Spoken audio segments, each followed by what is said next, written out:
Hello everyone, how are you doing? This is MD Tech here with another quick tutorial. In today's tutorial, I'm going to show you guys how to insert a text box in Google Docs. So this should hopefully be a pretty straightforward process here, guys. And without further ado, let's go ahead and jump right into it.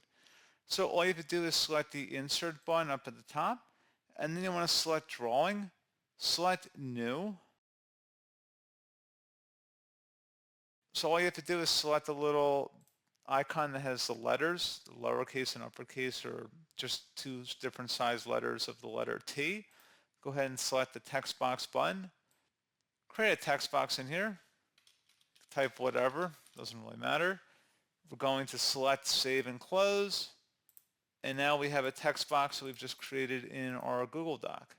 So you can also modify the color of it if you right-clicked on it, formatting option. If you selected it and then select the three-dotted icon next to it, this is image options.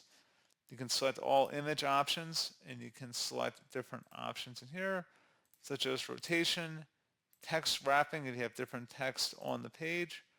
So definitely a neat little feature there. You can also select different colors if you want to have a different color in here by selecting the different border dashes, or if you want to select the border color, you can change that.